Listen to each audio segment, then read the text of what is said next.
It's a zechut, it's a privilege, Bayit family, to be sharing words of Torah with you now for around my 10th year on Shabbat Hagadol, as we each in our own ways, individually and together, prepare for Chag HaPesach.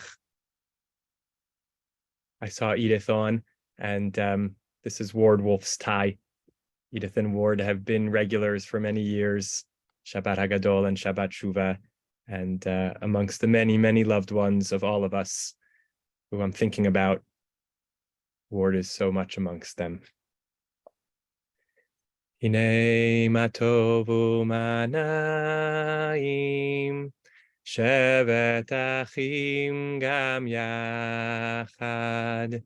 Hinei ma tov u'ma na'im, shevet achim gam yachad. Hinei ma tov, shevet achim gam yachad. Hinei ma tov, shevet achim gam yachad. So good to sit together, brothers and sisters, in this moment, and to think about who we sit with as we begin our learning. 3,300 years after the Exodus from Egypt, as we sit down to our Seder tables in a few nights, so much is different from the world of the Jewish people preparing to go free from slavery on that Exodus night, from the world of the temple 2,000 years ago and before, when the Passover sacrifice, the Korban Pesach, was offered. What connects us to that time? They left Egypt. We talk about their leaving Egypt. They roasted a lamb. We have a small bone on our Seder plate.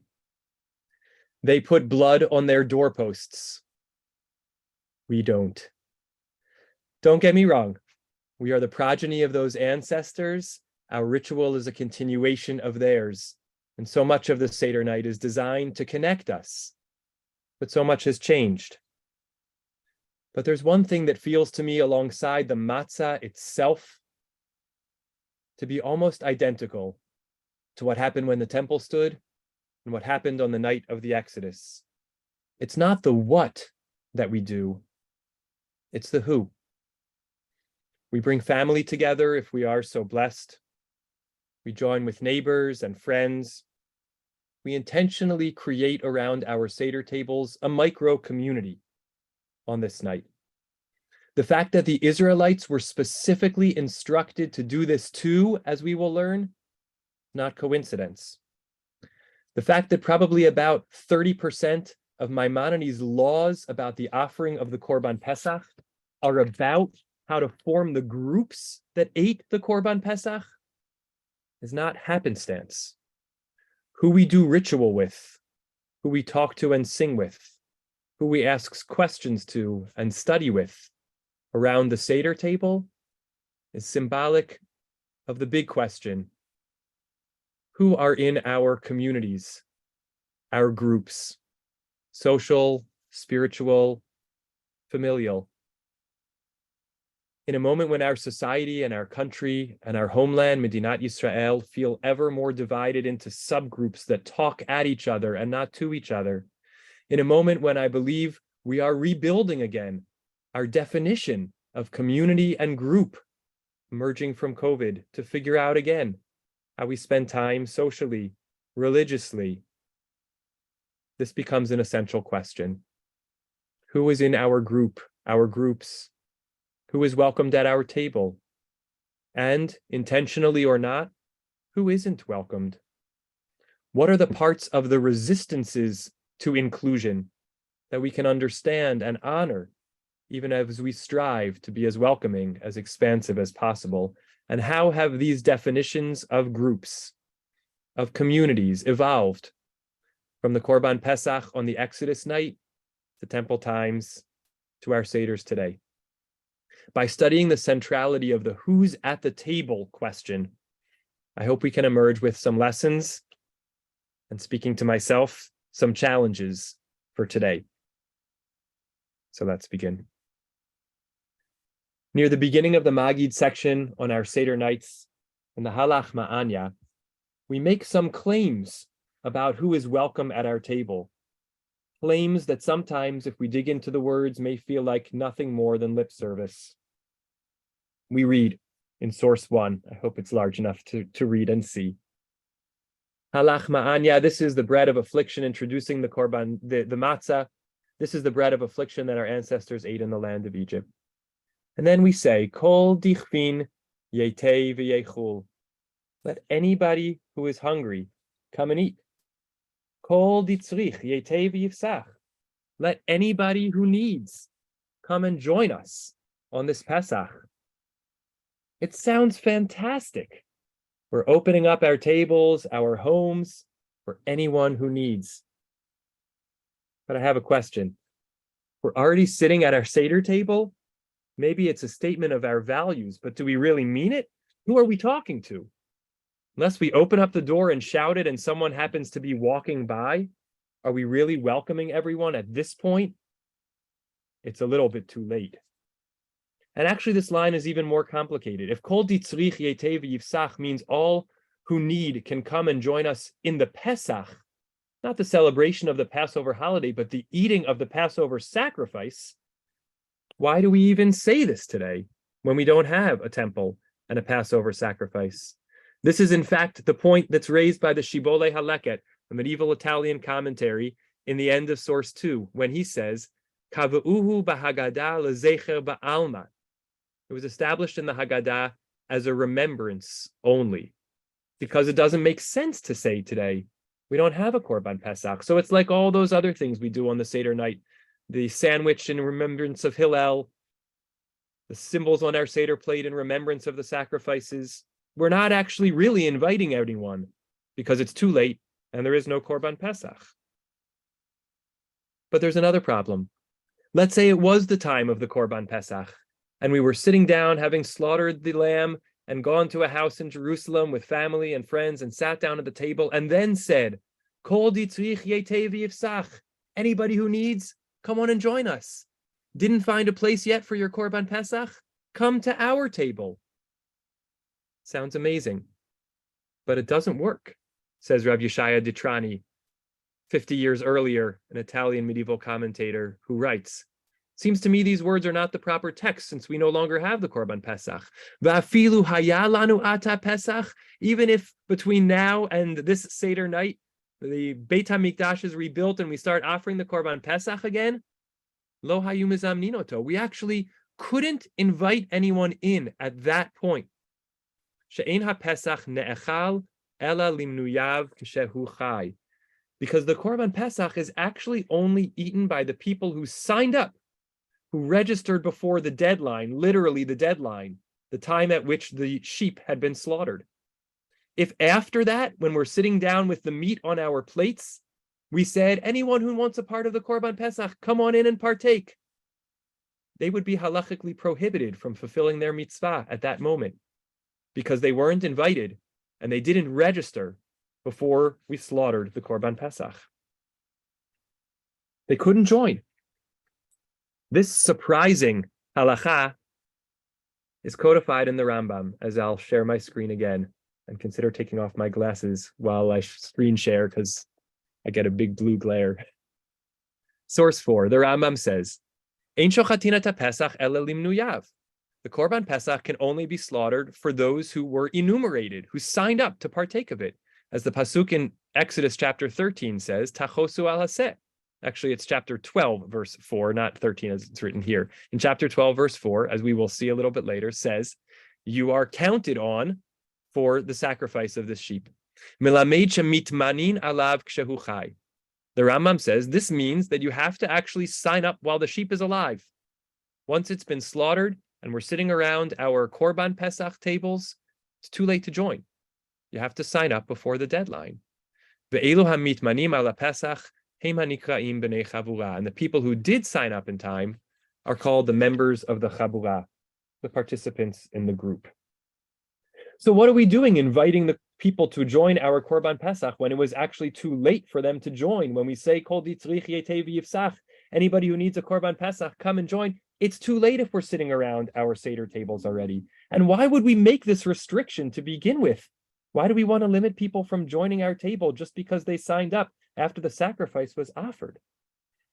To try to answer this question, we have to go back to Egypt and progress again through the history of this notion of group gathering for the Korban Pesach, beginning with the first Korban Pesach on Egypt's Exodus night, going through temple times until today.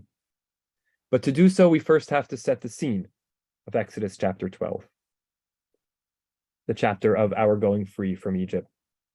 From the text itself and the Midrashim about the Exodus, we picture a bedraggled and suffering people. Even as they were witnessing God's mighty hand in the plagues being visited upon the Egyptians, they were still suffering tremendously. I imagine the Egyptians probably got harsher and harsher as the plagues got worse and worse. Family life, as the Midrash imagines it, had been disrupted by slavery. Husbands and wives were hesitant to bear children, struggled to connect with one another. Families were breaking apart. The dehumanization of slavery had become internalized in this people.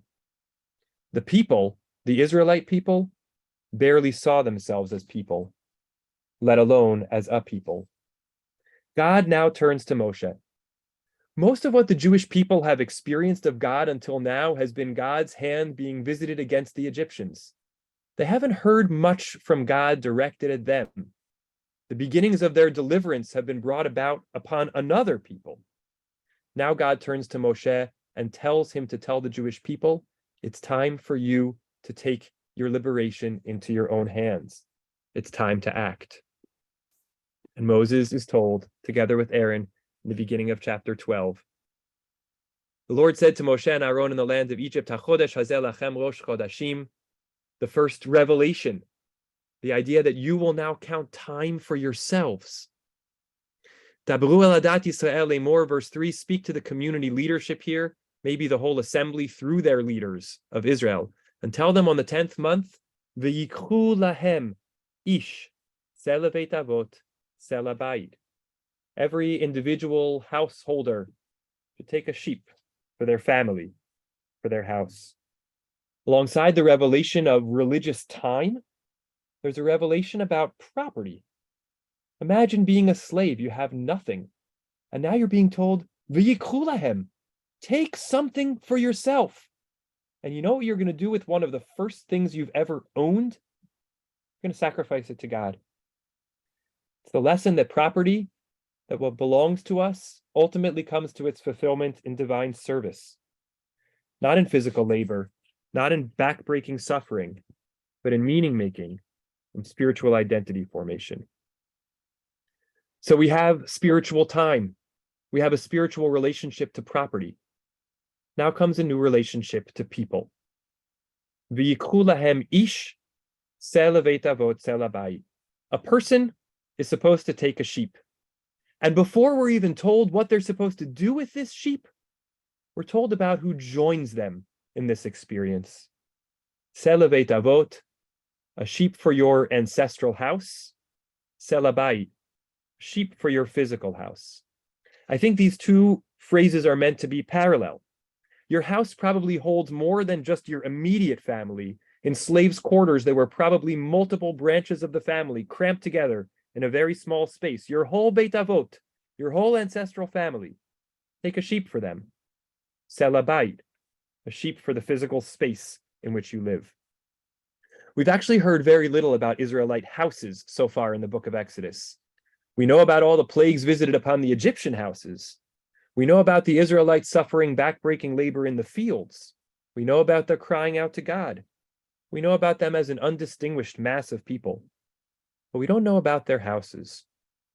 This is the third revelation in the mitzvah of the Korban Pesach, not just a new perspective on time and property, but the idea that they should take stock of, religious ownership of their houses, that they're going to serve God not just as individuals, but household by household, family by family. Rav Soloveitchik highlights the development of this religious idea of the home in source 6, saying, the Pesach sacrifice differs from all other sacrifices because it is a symbol of cherut, of freedom. The Torah calls the Korban Pesach a lamb for each parental home, a lamb for each household, because freedom expresses itself in the realm of bayit, of house, community, of being together. Bayit, house, is a new category which was revealed to the Jews as they gained their freedom. Rav Shimshon Raphael Hirsch writes that there would come a time when the nation, oppressed and tortured by Paro, would lie on the ground, seemingly easy prey for the vultures of history. But then at God's call, the nation would rise up again to eternal life. At that time, God would begin the upbuilding of God's people, not from the rooftop, from the leadership or the highest echelon, but from the rock-like foundation of the home, namely from family ties, the mutual bonds that unite parents and their children. The bayit, the house and the family. And so as we commemorate our Seder, the anniversary of this day of going forth from Egypt thousands of years later, this message resonates. Who is in our bayit, our familial household? I actually love the word household. In our Hebrew Institute of Riverdale bayit, we don't have family membership. We have household membership. Households hold all kinds of different combinations of families and people. Houses hold more than just that. They hold values, they hold vision, they hold history. In our house, we have a sign hanging called the House Rules. We bought it from Michael's, I think. And it says things like, hug often, forgive freely, be kind, judge favorably.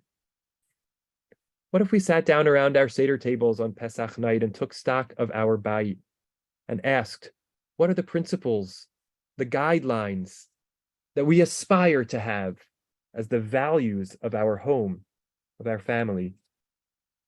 We all have a family of origin. My parents are right here on the Zoom. I'm so happy to be with you. I'm so happy you are my parents. Some relationships are easier, some are more challenging. But we sit on Pesach night and reflect on how our family brought us to today, the ways in which, because of them, in spite of them, and both, we are who we are. And if in our life journey we have built a new family in adulthood, we reflect on the role they play in our religious lives, what it means for us to be servants of God as a family.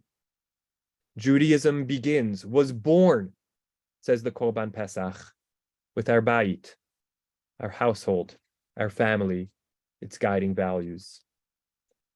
But that's not all. We turn back for one more pasuk. V'im yim'at habayit mihiyot miseh, v'lakachu u'shcheno hakarov el beito b'michsat nefashot, ish lefi ochlo tachosu al haseh. If that particular household is too small for a lamb, that's okay. Let it share one with a neighbor who dwells nearby. There's a few important things to notice about this verse. First of all, the Torah is emphasizing to us that still our house is the ideal foundation. That's the ideal starting point. But sometimes our houses are too small to eat a whole lamb together. Then we have another blessing, another concentric circle. Imagine the situation. We realize that we have too much meat as we anticipate slaughtering the Korban Pesach. And so we look around for a neighbor. In this verse, just as bayit was a new category or identity for this people of slaves, so too are they now introduced to a new notion, shachen, a neighbor. The only time the word shachen, neighbor, has been used in the Torah until now is when the Israelites are told that at the moment of the Exodus, they're going to turn to their Egyptian neighbors and ask them for property, some kind of payment for servitude on their way to freedom, something we actually talked about last Shabbat Hagadol. But now they're being told, you know what?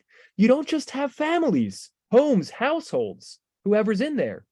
You have Israelite neighbors, and they're important. The Sforno says this quite pointedly in source 7. Shcheno hakarov el beito. Who is this neighbor who's near to your house? Even though numerous Egyptian families might have lived between the house of the Israelite and the nearest house occupied by another Israelite, such an Israelite is described by the Torah as his neighbor, seeing that he's closer to his house than the houses of the other Jews. This is a sort of a Passover in which God is saying, pass over the other Egyptian houses for now. Find your nearest Israelite neighbor and realize that you have something in common, that there's something special that connects you. Reach out and join them in your Korban Pesach. And actually, there's one more piece to this. The verb vilakach appears again. Take, hu ushcheno. The truth is, having seen it in the previous verse when it said, v'yikchu lachem ish seh, every householder is supposed to take a sheep. And now we're being told that that householder realizes that their household is too small to eat a whole sheep. I almost imagine that the Torah was actually saying, V'lakach et shcheno. So grab your neighbor, just like you grabbed that sheep, and bring them into your house so you can fulfill your commandment and not have any of that sheep left over. But the Torah doesn't say, V'lakachu et shcheno, take your neighbor. It says, V'lakachu ushcheno. You and your neighbor take that sheep. Meaning, they're not a means to the ends of fulfilling the Korban Pesach. They're a whole other person with their own values and their own vision who becomes a partner in fulfilling the mitzvah. Rav Soloveitchik talks about this foundational moment too, saying so beautifully. The slave suddenly realizes that the little he has saved up for himself, a single lamb, is too much for him. The slave spontaneously does something he would never have believed he was capable of doing. He knocks on the door of his neighbor, inviting him to share the lamb with him and eat together. The ceremony of the Passover meal, says the Rav, aims at the emergence of the new chesed community, a nation within which people unite, give things away, care for each other, share what they possess. God did not need the Korban Pesach, had no interest in the sacrifice, says the Rav. God simply wanted the people, slaves who had just come out of the house of bondage, to emerge from their isolation and self-centeredness into the chesed community, where the little that one person has is too much for themselves. From a close reading of these two psukim, we've distilled a series of ideas about what Bnei Yisrael were being introduced to as they were preparing to be born as a nation. Not just a new relationship to sacred time and using materials, new possessions for the ritual and the spiritual, but new dimensions about how to build relationships as free people. First, the centrality of the household as the atomic unit of religious life. And then extending beyond that, the notion of neighbors, that outside our home, we find people with whom we have relationships simply because of geographic proximity, because they live down the hall from us, down the street from us, and whom we should seek because of shared identity, and that we should look not to pull them into our vision, but to discover our shared goals and build them together.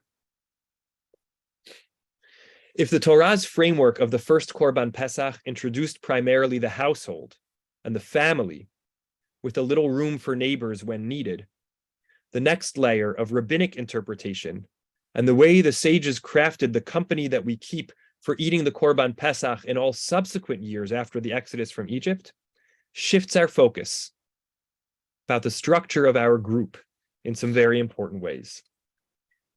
Tons and tons of the Mishnayot and Toseftot and Gemarot of Tractate Pesachim deal with the question of the structure of the group that eats the Passover sacrifice. But we'll use as our jumping off point the Rambam, because he codifies things so concisely and clearly. Returning for a moment to a source we saw before, source 4, describing the role of the registrant community in the Korban Pesach. Passover sacrifice is slaughtered only for those who were enumerated for partaking of it, while the sheep was still alive. Those enumerated on a paschal sacrifice, Elu HaMitmanim, the Minuyim on the Korban Pesach, the registrants, Hem HaNikraim B'nei Chaburah. They are the ones who are referred to as members of the company, the Chaburah. Rambam already told us that the people were called Minuyim, registrants, Mitmanim, people who signed up, did what they were supposed to do, joined up with others, and registered for one shared Korban Pesach with whoever else they did it together with, some household, some neighbors. Why does the Rambam then give them a new name? They're already called minuyim, registrants. Why does he then tell us they are called b'nei Chaburah, the members of the Chaburah? The first reason is because the Gemara calls them that over and over. It talks about this Chaburah for the Korban Pesach. But it also talks about minuyim, about the registrants, about the responsibility to sign up on time, to join a group for the Korban Pesach. Why does the Rambam need to tell us about this other name? The answer is that names matter. This group is not just registrants. It is a Chaburah. In fact, the Sefer HaChinuch, one of the collectors, counters, and explainers of the 613 commandments, deepens our understanding of this when he talks about the mitzvah of the Korban Pesach in source 8. The mitzvah to slaughter the Pesach on the 14th of Nisan, he tells us, Inyan ha-mitzvah. What's the real idea? What is the deep matter of this mitzvah? What is the content of this commandment? Shemitkabtzim anashim miYisrael lachaburot. All the people of Israel group into assemblages, chaburot. They take from the market a sheep or from their home. They slaughter it on the 14th day. And he goes on from there to describe the process, the chronology of slaughtering and consuming the Korban Pesach. So at one level, his mention of gathering into groups is first simply because chronologically, that's the first thing that needs to happen. But I think there's something deeper. Why doesn't he just say every individual registers for a Korban? It's as though the Sefer HaChinuch is kind of at a bird's eye view, looking down at the entirety of the Jewish people and saying, what's this mitzvah really about? It's not really about slaughtering a sheep. It's about getting together into groups.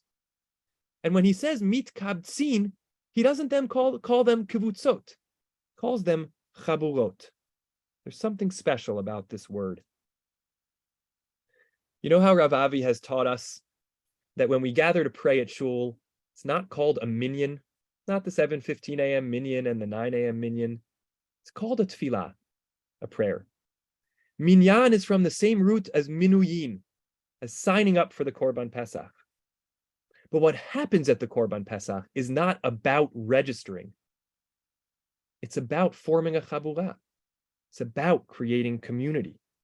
This is what the Rav was saying earlier. God doesn't need the sacrifice. The purpose of it is to create a platform in which people can get together and form community. As an aside, which is more than an aside, worth noting that there's lots and lots of discussion about the ideal number of people in a chaburah. Is there a number too few or too large? What types of folks should join together? But it's striking to see the way the Talmud Yerushalmi explains the verse that says, if a household is too few for the Korban Pesach, for eating the entire sheep. Chapter 12, verse 4.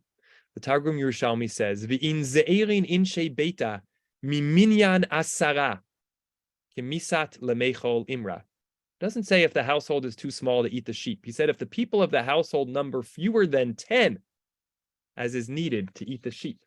Minyan asara, a minyan of 10. Maybe this is the earliest notion of minyan, the group that gathered on the night that the Jewish people were formed, the group that gathered in temple times to eat the Passover sacrifice. And it's an egalitarian minyan, as men and women may include eligible children as well.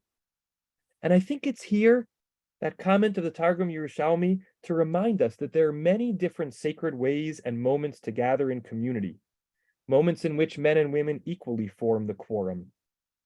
And while that's not how we count our prayer quorum in our Orthodox halachic approach, it's important to remember that there are lots of ways that we gather as community, that everybody counts, and that the presence of men and women at tefillah, while it's not about the minyan, it is about the tzibor, the chaburah, the community that's formed when we pray together. And the discrepancy between the equality of men and women in counting in so many other places in the world and the inequality in the way we count for a prayer quorum for that minyan, something we should sit with. So this group is not called minuyin, says the Rambam, but rather it's called chaburah. Because the word Chaburah comes from the root chet bet reish, which means connection. And it takes a relationship between two people called chaverim, connectors, and maps it onto a group. A Chaburah is supposed to be a group of people who connect with one another.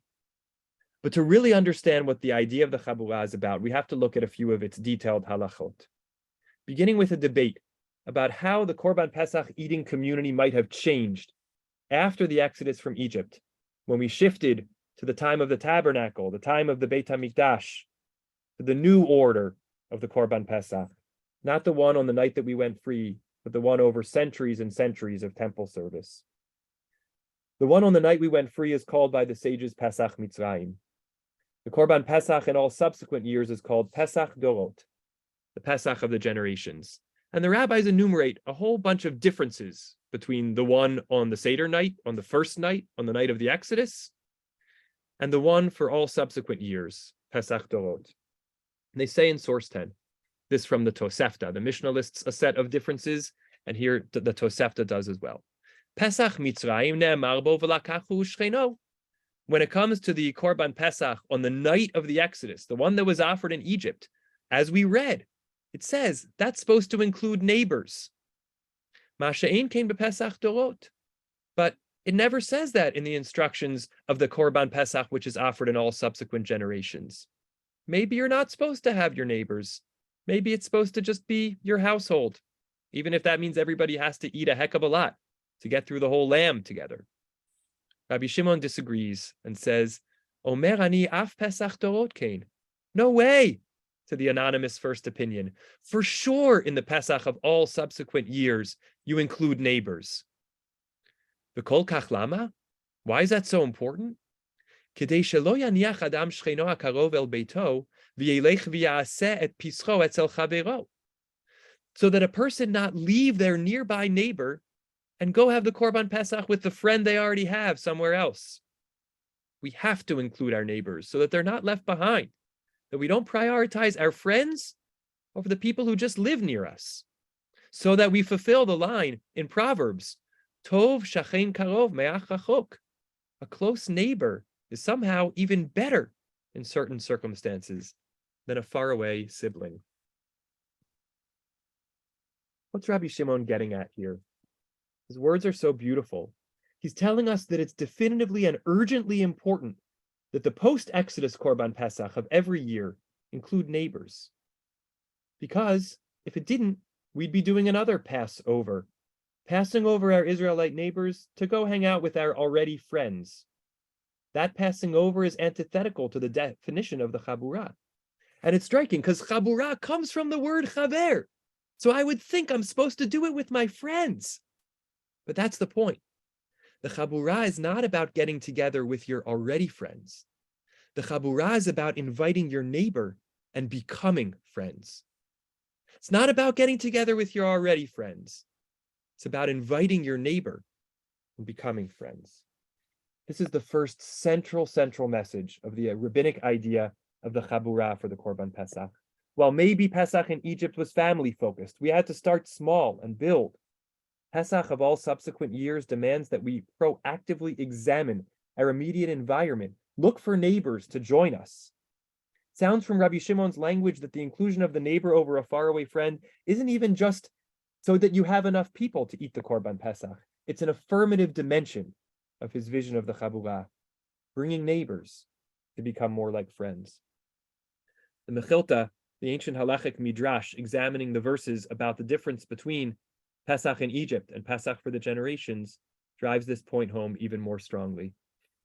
Quoting a verse from later on describing the Pesach over all subsequent years, Kol adat Yisrael ya'asuoto, the entire congregation of Israel shall make it, asks, why this language, Kol adat Yisrael? All of the assembly of Israel should offer the Korban Pesach. Because elsewhere Moshe told Bnei Yisrael, Mishchu k'chu lachem tzon. In the very beginning, when Moshe was instructing about Egypt, he said, go and grab a sheep. And just as the atomic unit of Pesach in Egypt was for family, maybe we would have thought, Af Pesach Dorot eino kasher ela lemishpacha. It was only for family units. Talmud lomar kol adat Yisrael. That's why in instructing the Pesach for the generations, Moshe specifically says, God specifically says, the whole assembly of Israel. Magid she Pesach dorot ba bi'irbuvia.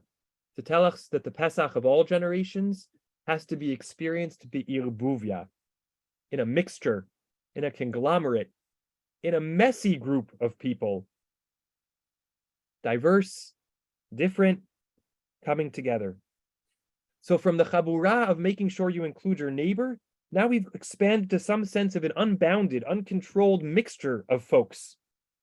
Indeed, the choice of the term irbuvia instead of simply Chaburah, which clearly delineates more than just family, irbuvia calls to mind a great big mass, a great big mixture of people, even evokes, in the broadest sense, the people we might not have expected would join us for the Korban Pesach, the ones referred to in the story of the Exodus itself, in chapter 12, verses 37 to 38, when we're told, in the moment of going free, the Israelites went from Ramses to Sukkot, the Gam Erev Rav, hear the language of Yerbuvia, Gam Erev Rav ala itam, a mixed multitude went up with them from Egypt, together with flocks and herds. We don't know if these folks, the Erev Rav, even participated in the Passover sacrifice in that night in Egypt or not. They might have just decided to join everybody a little later that night and not offered a Korban Pesach at all. But they left with the Israelites. And for all subsequent Passovers, the group that gathered to eat included not just family, but anyone, maybe the next door neighbors, maybe those who were part of this Irbuvia, this Erev Rav, this mixed multitude. And in fact, when the Torah says, Kol Adat Yisrael Yasuoto, the entire assembly of Israel should make it, I actually think maybe it's telling us every single group, every Chaburah should be Kol Adat Yisrael. It should be a microcosm of the whole assembly of Israel. When you look around your Seder table, you should see people of different ethnicities, of different backgrounds, of different religious observances, of different orientations of all kinds, somehow a little microcosm of the whole diversity of our assembly of Israel should be represented in our Chaburah. Ba bi'irbuvia comes in this grand, beautiful mixture. But applying this vision of the Chaburah is not so simple. The Gemara, in a brutally honest moment, tells us what happens in a scenario where a member of a Chaburah, someone who had signed up in advance and joined this group for a Korban Pesach, invited a friend on the side without anybody else's consensus. Here's what the Mishnah tells us. If one who's registered for a Paschal lamb unilaterally registers another person with him in his portion, what happens? Rashayin b'nei chavura litein lo et shelo. So the members of the group are allowed to give that registered member of the group his share, her share. V'hu ochel mishelo. And the person that member invited without permission has to divide up the share that person was signed up for somewhere else. V'hein ochlin mishelahen. And the rest of the group shares their regular portions where they are. In other words, at a simple level, there's an understanding that if someone joins the group without consensus, they don't get their own share. They have to divide the share of the person who invited them into the group without everybody else's permission. Now, in the next few lines of the Gemara, which I'm going to explain without reading it inside, you can feel free to follow along in the source if you want to, we're going to see how the Gemara attempts to use our Mishnah as a proof for a different case. Gets a little technical, so stay with me. The question the Gemara is going to discuss now is about a member of the Chaburah who happens to have a really big appetite and eats a lot, fast, but was invited to be part of the group. They registered, they did everything right, and as we arrive, we find out that they eat a lot quickly. Can the group tell that person, listen, we only invited you just to make sure that we would have enough people to eat this entire lamb. We certainly didn't expect you to eat as much as you're starting to eat. So just grab your share and go away. And we don't want to get as less than we were planning to eat. Or can that person answer them back?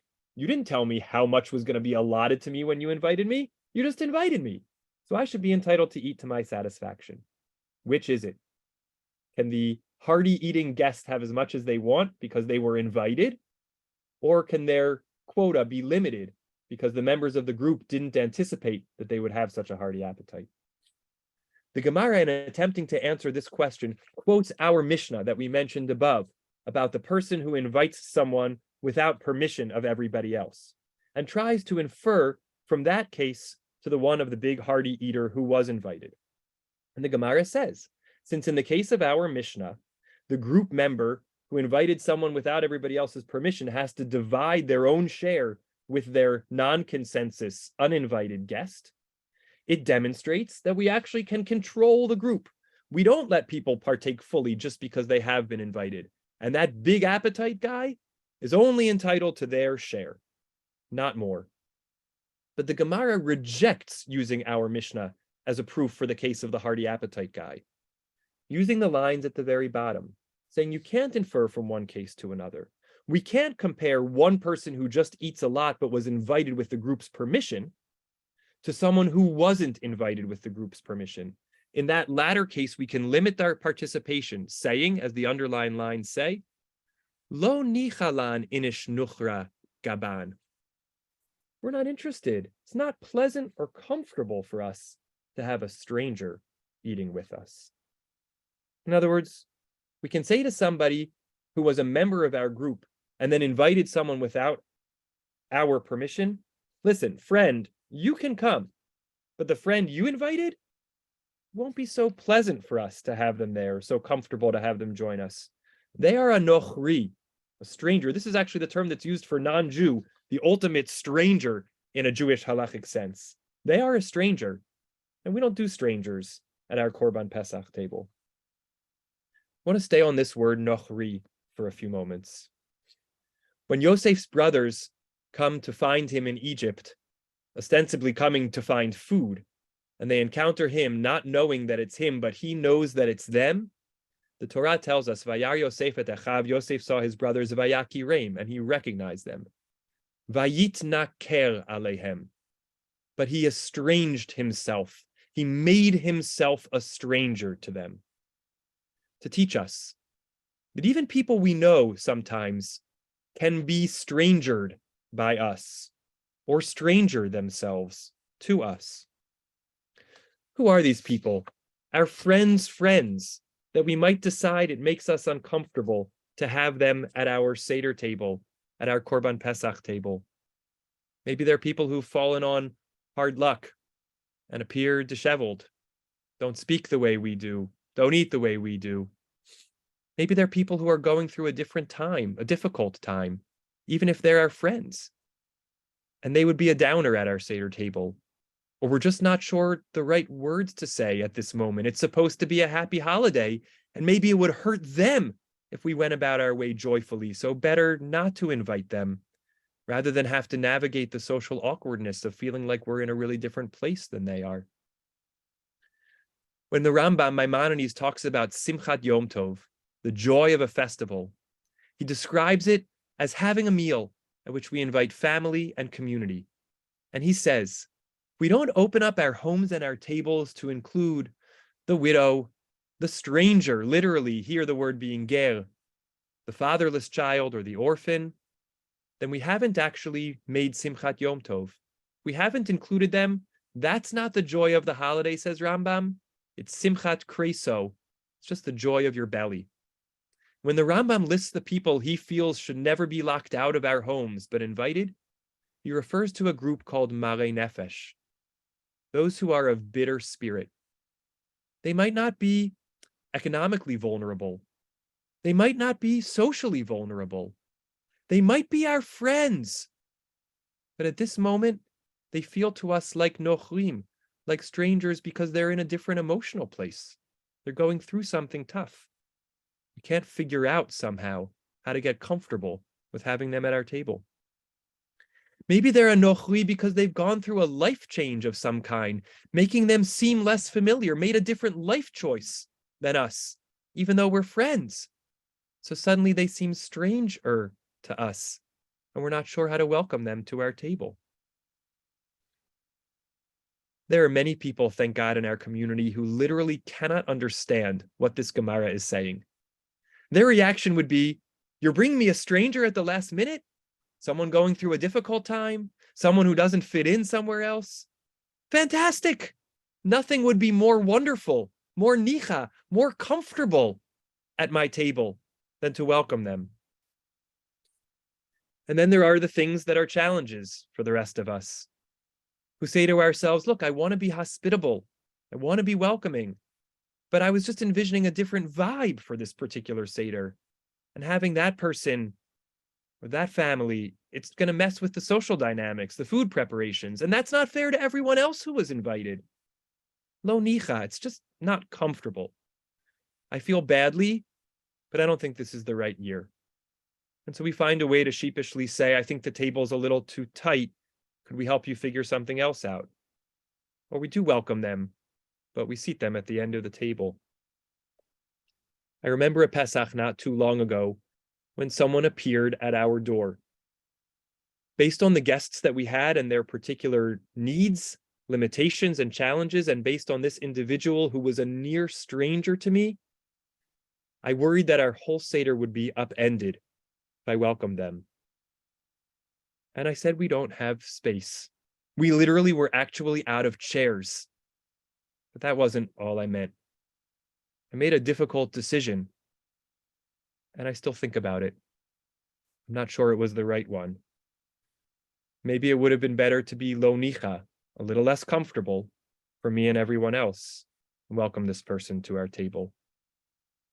Those are the hard calls we should be pushing ourselves to make.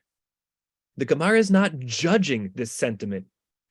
It's actually telling us that we are entitled as human beings to feel that discomfort.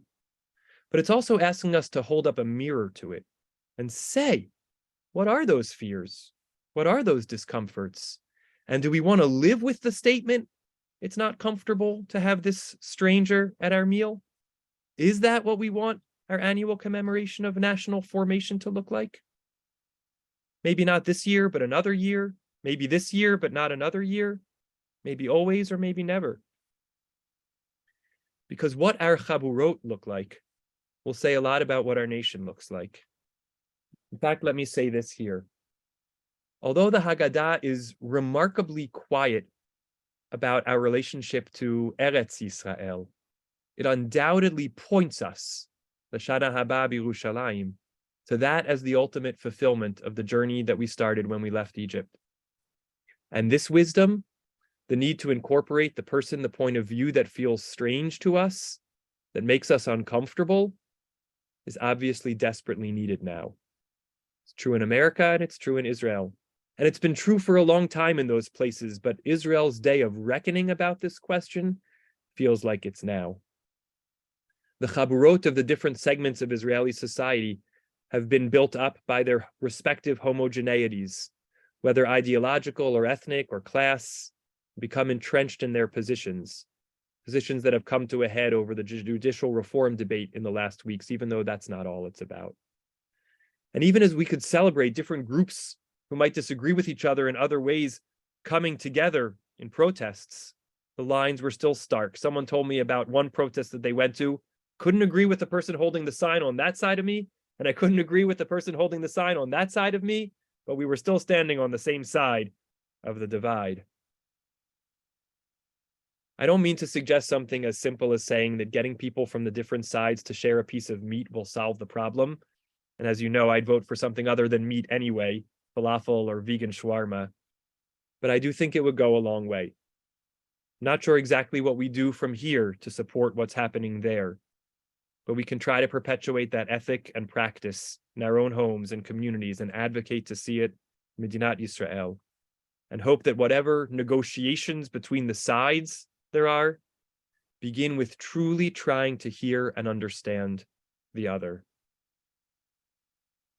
There's another dimension of Chaburah rigidity that emerges in rabbinic literature. It also seems to stand in contrast to the openness and inclusivity that these Chaburot, the Ba B'irbuvya, the grand mixture of people around the table sharing a Korban Pesach, seems to be founded on. We find these halachot as we read several chapters further in the Rambam, when he picks up again the details of the Chaburah structure in chapter 9. He says, anyone who partakes of a paschal sacrifice can partake of it Ela b'chavura achat, only in one company, one social group. It may not be removed from the company to partake of it. And you know what? If you take your kazayit of meat from the Korban Pesach from one group and get up and eat it with another, you get lashes. As Exodus chapter 12, verse 46 says, Lo totzi min habayit min habatzar chutza. Don't take the meat out of the house.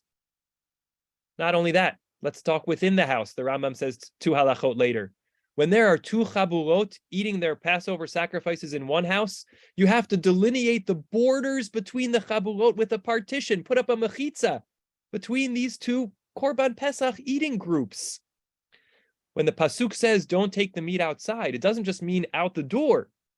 It means outside the group that you are eating with, and they have to turn their faces so that they not appear as intermingled. What rigidity. You're not allowed to take the Korban Pesach outside your Chaburah. And even the bayit, the thing that we saw as the atomic unit, was divided in half if there were 2 Chaburot eating in it. Why did the Chaburah, the grouping of the sages for eating the Korban Pesach, display so much inclusivity and diversity in the formation of the group, and so much rigidity and boundariness in the between-group relationships? My first thought about this is that it's saying something to us about trying to stay in a group when it's hard. In other words, let's say you join that Chaburah, and there's a neighbor there that you don't love, and you struggle. You get into a disagreement. It gets a little uncomfortable around the Seder table. You can't get up and leave. Don't give up at the first sign of conflict. You're trying to form a group. Groups have identities. They have struggles. They have conflict. Work it through. Talk it out. Stay in that chaburah. Don't get up and leave. I think there's another dimension. What the Rambam is talking about the rigidity of these groups, is not just a prescriptive halacha, how it's supposed to be for some reason, and we'll delve into that reason even a little bit more in a moment, but it's descriptively true. I think the Rambam is actually saying something about how our social groups exist. We form friendships, chaburot, and hopefully we belong to many different kinds of chaburot. We form friendships that are hopefully diverse. The group of people we wind up getting close to, maybe some include neighbors, some include work friends. We shared some common experience, hopefully not homogeneous, but diverse in a whole host of ways. But once those groups are formed, at whatever moment they are formed and develop, they tend to become a little bit rigid. It's not easy to leave, or not without its stakes or consequences, and it's hard for others to join. How often do people tell me in the bayit that they've been here, they moved about a year ago, and if they didn't already know some friends in Riverdale, or somehow meet a bunch of people at the welcome lunch and hit it off, that they're struggling to create a chaburah, struggling to make a friend group. And I reassure them, some reassurance, that it does take time. That's natural. And that it is a challenge in the world in which we live today.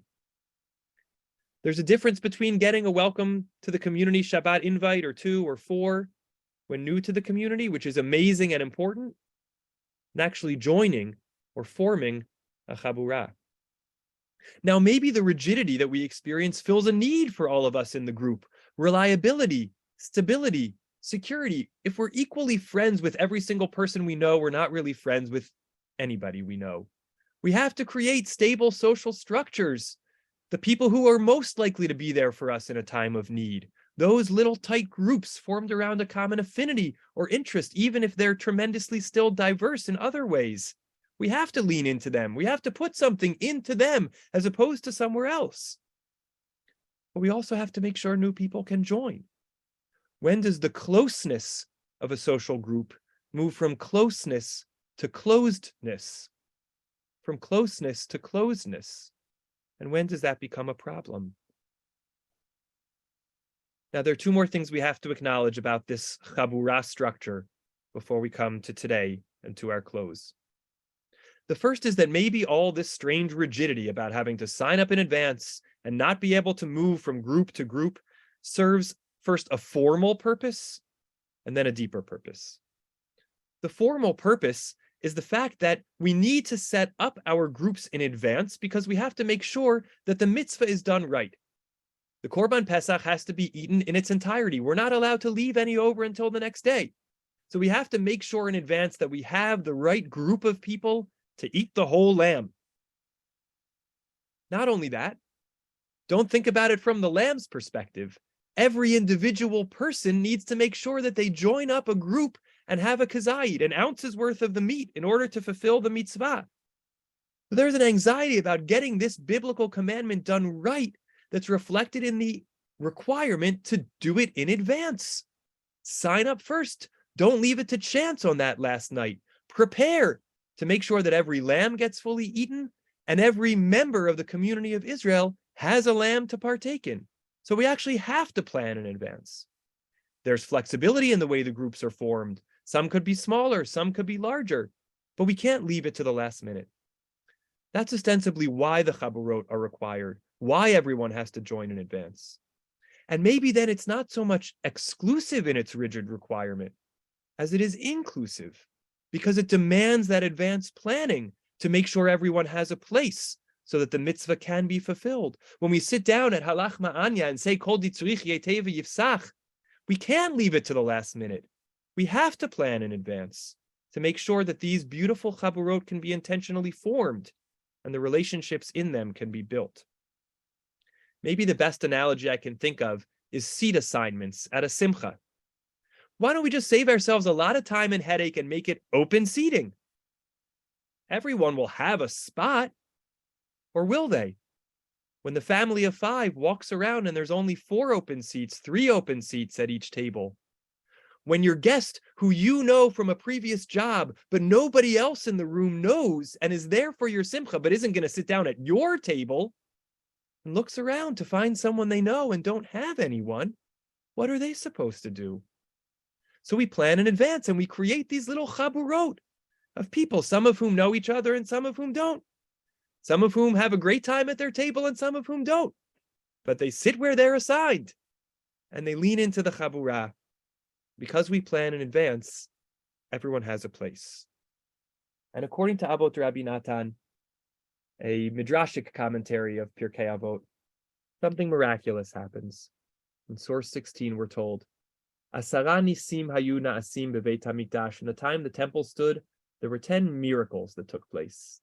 The very first one, Lo amar Adam lachavero, ein li Pesach.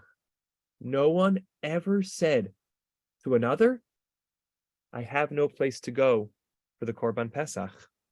I have no Chaburah to join. Maybe because of the advanced planning structure and the rigid requirements that held the groups together, everyone had a place.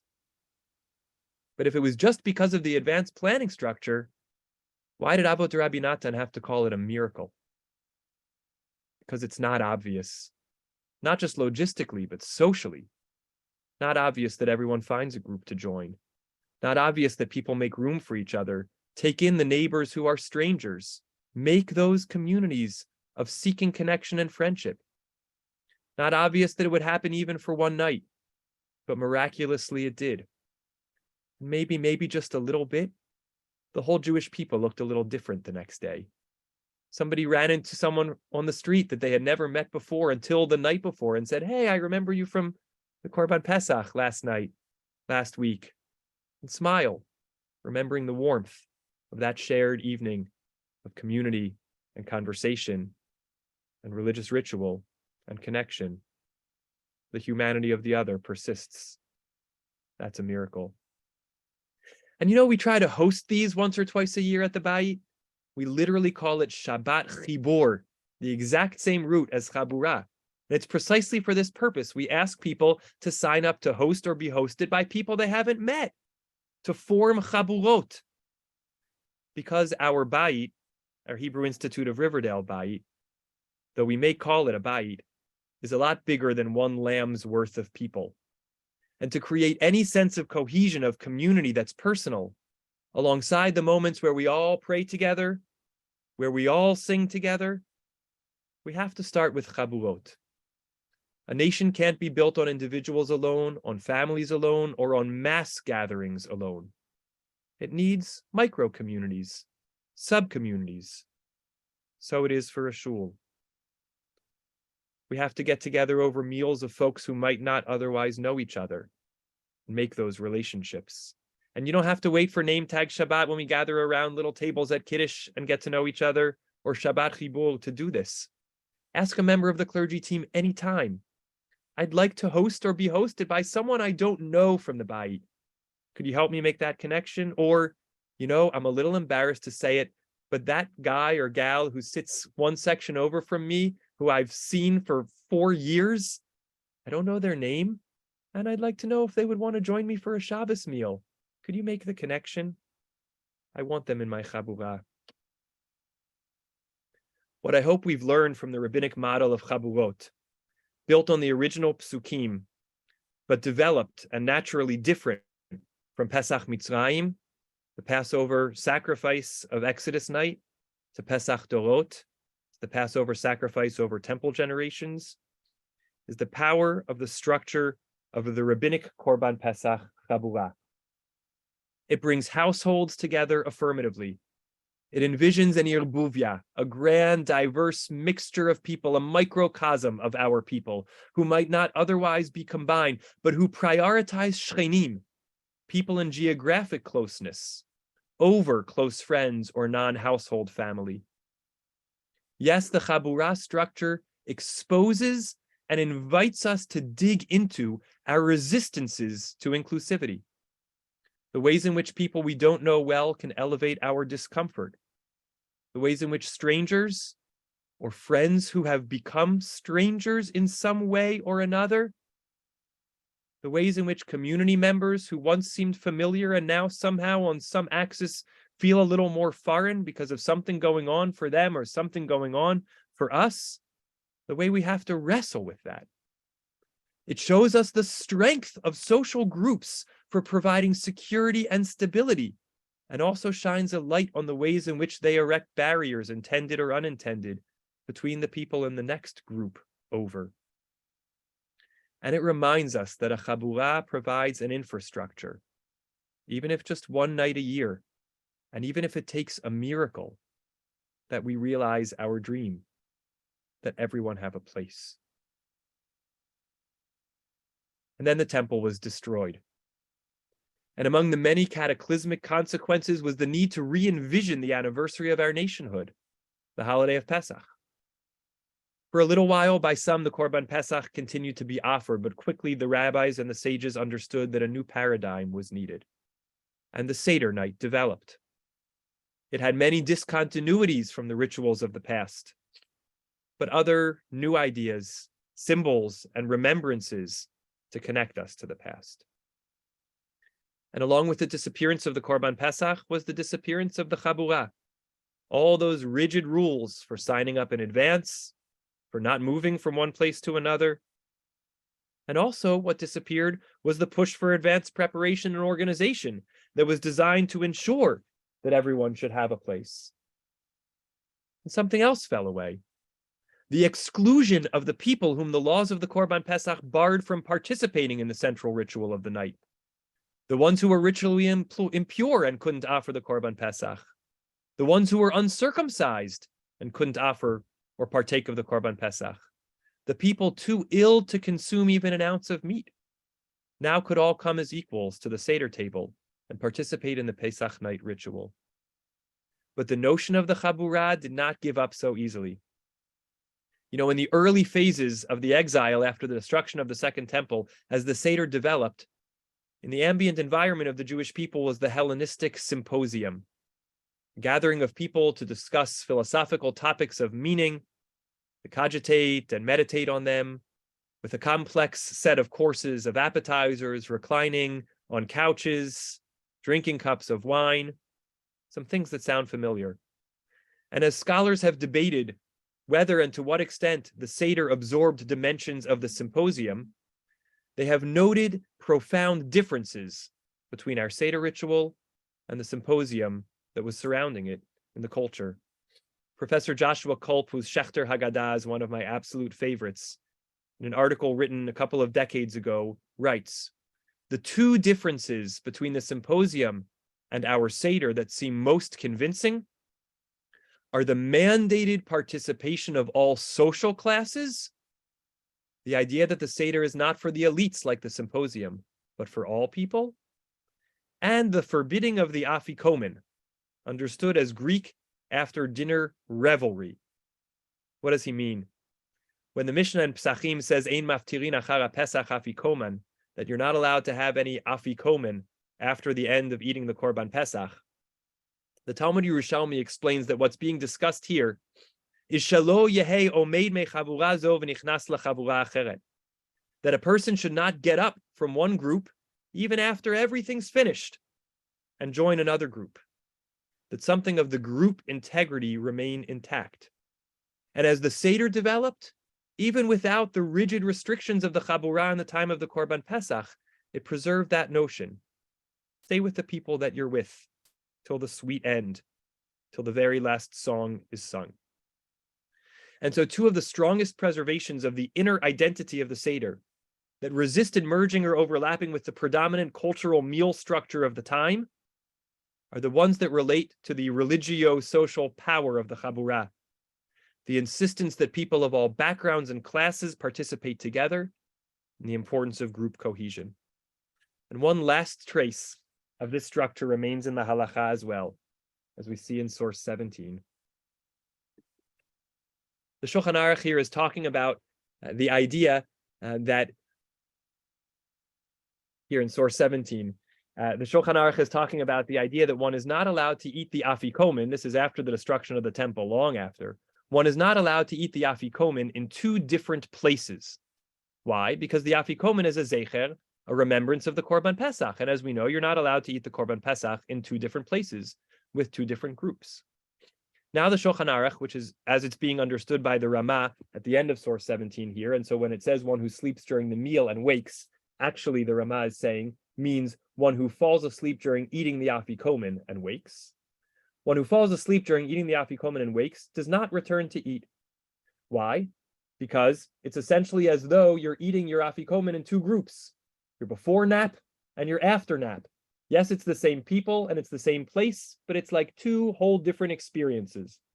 So if you fall asleep during the afikomen, you can't go back and eat anymore, unless B'nei Chavurah, members of a group, some of which slept, by the way, this is just what happens. Half of us fall asleep at the Seder table near the end, maybe in the middle of the afikomen. What are we supposed to do? Members of a group, some of which slept during the meal, may return and eat. In other words, if you're a part of a Chaburah and you doze off, but some other people stayed awake, they hold the space for you to come back and participate in the end of the ritual. So we retain just that tiniest trace, which we see that the idea of the Chaburah remains as a force for social cohesion and togetherness. The Chaburah lives on long after the Korban Pesach is gone. But otherwise, as the formal laws go, we live in a post-Chaburah world. Our Sedarim have the capacity to be even more inclusive.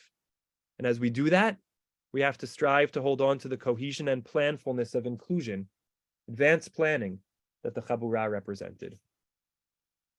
And so, in our long exile, we composed this little reminder to ourselves to welcome everyone, the Halach Ma'anya. Maybe we can return and read it a little differently now. Let all who are hungry come and eat. Kol dichvin yetei v'yichol. All who are hungry. We're no longer constrained in this post-temple time by the Chaburah's strictures. Even at this latest hour, we can still welcome guests, and we celebrate that opportunity. All who need Yetei v'yifsach can join us for the Passover celebration, not the Korban Pesach, but our even more open Seders. But as we say it, we feel that twinge. It's too late. Remember that guest we hesitated about inviting because we weren't sure if they would fit in at our Seder table? Now we have no idea where they are. What if they're alone? Hashata hacha, so we continue. Well, you know what? This year we're here. L'shana haba'a ba'arad Yisrael. Next year we'll be in Israel. Maybe not literally. Maybe not with the Beit HaMikdash, but in the frame of mind of the miracles of what happened when the Korban Pesach was being offered in Israel, aspiring to that miraculous moment where everybody has a place. Hashata Avde. If this year we're still a little bit enslaved to those concerns of comfort and social ease, the ones that held us back from making our table, our community, our social groups, our study groups, our friend groups, as diverse and inclusive as they can be, L'shana haba'a b'nei cholin. We resolve now to do what we can to make ourselves freer, more inclusive and expansive next year. Then we have one more moment at the end of the Seder, sort of the counterpoint to the Halach Ma'anya, when we don't just pay lip service to that notion of welcoming, but we open up our door. It's after the Afikomen. It's after the last vestige of the Passover sacrifice is done. We say we're not just going to say it, we're going to practice doing it. We open up our door, we stand aside. And even if nobody walks in that moment, we're teaching ourselves, telling ourselves, this is the vision of the Chaburah that we want. One that's open, one that gazes out to find that neighbor and welcome them inside. One that understands the power of cohesive social groups and strives to make sure that they're porous. One who looks to make sure that our doors remain open to all. And if we do that, who knows who might walk in? Maybe Eliyahu Hanavi. Hinei ma tov u'manaim shevet achim gam yachad. Hinei ma tov u'manaim shevet achim gam yachad. Hinei ma tov shevet achim gam yachad. Hinei ma tov shevet achim gam yachad. Looking forward to sitting with all of you whenever the opportunities provide. May we continue to leave our doors open. Please feel free to unmute. It'd be so good to hear your voices as we wish each other a Chag Kasher v'Sameach. Thank you very much, Rabbi. Thank you, Rabbi. Thank you, Rabbi. Thank you. Zees in Pesach. Decent Pesach. Beautiful message. Thank you. Thank you. Great to be Thank you, together. Rabbi. If you need a place, or you know someone who needs a place, let us know. It's not too late. Not too late. Thank you. Chag Kasher v'Sameach. Chag Sameach. Xag Sameach.